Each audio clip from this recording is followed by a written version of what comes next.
If you've been thinking about moving to Langley, BC, don't even think about it until you've watched this video. I'm going to give you the top 10 reasons why you shouldn't move to Langley, BC. And it's coming at you right after this.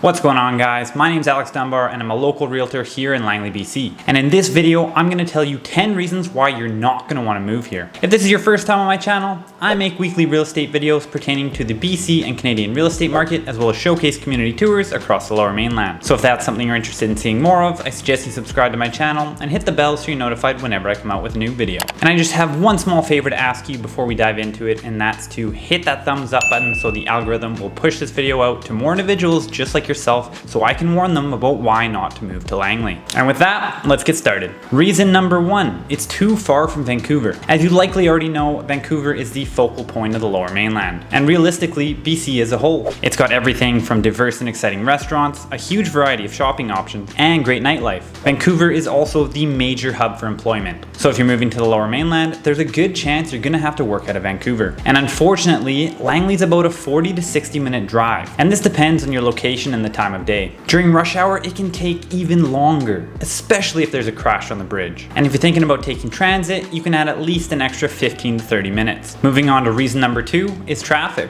And this includes traffic both going in and out of Langley, as well as going across it. Specifically, when you're heading from one side of Langley to the other, you're gonna wanna avoid 200th and 208. There's lots of ongoing construction and it's probably only gonna get worse. If you go at the wrong time of day and you're going through Willoughby or into Fort Langley, it's extremely busy. But unfortunately, like all growing cities, this is a pretty common growing pain. And if you're having to head in the opposite direction to Abbotsford or Chilliwack, it doesn't get much better. So pretty much, it's just something you're gonna have to deal with. And moving on to number 3, which kind of ties into the previous one, is transit. Unfortunately, at the moment, there is no rapid transit, which means no Skytrain, no light rail, and no subway. As I already mentioned, it takes about 45 to 60 minutes to drive to Vancouver from Langley. And if you're taking transit, once again, it's about 15 to 30 minutes longer. So if you have to commute to work every single day or even a few days a week, you better get used to it. As a whole, Langley has a pretty decent bus system, with the major hub being at the Carvolth bus exchange. And they also offer a rideshare here too. Additionally, there is some good news, which is that there's going to be a Skytrain extension coming from Surrey into Langley by the year 2028. This will connect Langley to the current east end of the line at King George Station, and in turn, Vancouver itself. Moving on to number 4, it's walkability. Unfortunately, most of Langley isn't very walkable, especially the further east and south you go. If you're living in more central communities like Langley City, Willoughby, or even Walnut Grove, a car isn't necessarily mandatory. But even within these communities, unless you're living right downtown, you're still gonna likely want to have a car to get around and run errands. However, the good news is that for the most part, wherever you live in Langley, you're only about 5 to 10 minutes away from everything. Moving on to point number 5, and that's that it takes too much work to maintain the bigger homes. If you choose to move to Langley, one of the primary reasons is probably because you can afford a larger home than if you were in Vancouver. And most of the time, these larger homes also come on larger lots. So not only does it take a lot of time and effort to maintain these homes, but it's also not cheap, especially when you factor in the bigger yards. With lot sizes in many of the older, less developed communities between 7,000 square feet and half an acre,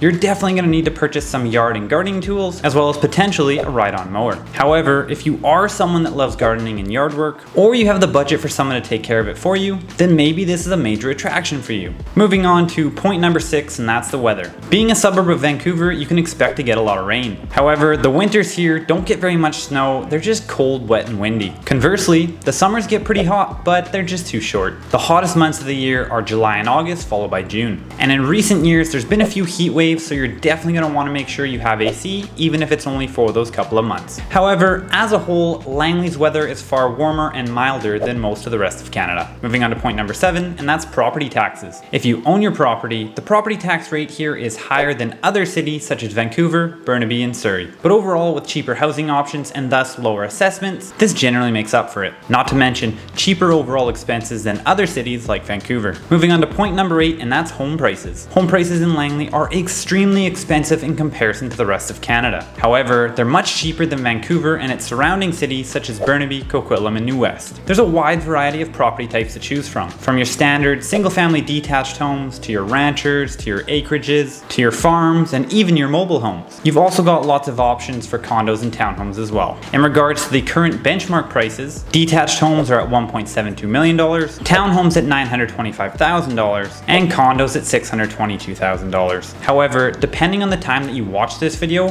home prices have likely changed. So I will leave a link down below in the description that shows an updated list of home prices. Moving on to point number 9, and that's nightlife. There are absolutely no nightclubs. Unfortunately, the majority of the nightlife scene has been shut down over the past decade. One of the previous hotspots, known as Jimmy Licks, has been gone for quite a while, and more recently, the most popular attraction, Gabby's Country Cabaret, was finally shut down. The only thing that really remains is the Cascades Casino in Langley. Aside from that, you've got the Oakenthorne Public House in Walnut Grove. And if those don't tickle your fancy, you're gonna have to head to downtown Vancouver for the evening. And lastly, point number 10 is the crime and homelessness. Downtown Langley City is where the bulk of the crime, homelessness, and drug users exist. And something that I quickly want to point out here is that when we refer to Langley, it's actually two separate municipalities. We have Langley City and the Township of Langley. And when speaking about crime and homelessness, almost all of it resides within Langley City. Because when we compare the two, crime rates are much higher at Langley City, coming in at 12th in BC. However, the Township of Langley is much further down the list at 29th. The good news though, as I already mentioned, is that the majority of this crime and homelessness is very condensed, and it's really just in a few different neighborhoods within downtown Langley. Now, I don't want to scare you away from Langley City itself. You definitely shouldn't completely avoid it, but you do have to be aware of where the good and the bad areas are. And that's why it's so important to have an agent like myself who actually lives in the area and knows it very well to guide you through the process. Because I can tell you right now, you don't want to end up buying in the wrong spot. And that's about going to do it for my video today. So if you did get any sort of value whatsoever, all I ask is that you hit that like button. And if you are interested in seeing more videos similar to this one, I suggest you subscribe to my channel and hit the bell so you're notified whenever I come out with a new video. If you do have any questions or comments in regards to today's video, if you agree with what I said, if you disagree, or if you have something to add on to it, leave them down below and I'd be happy to get back to you. And if even after hearing all the reasons why you shouldn't move to Langley, BC, you're still considering it and you want to discuss your unique situation and what your options are,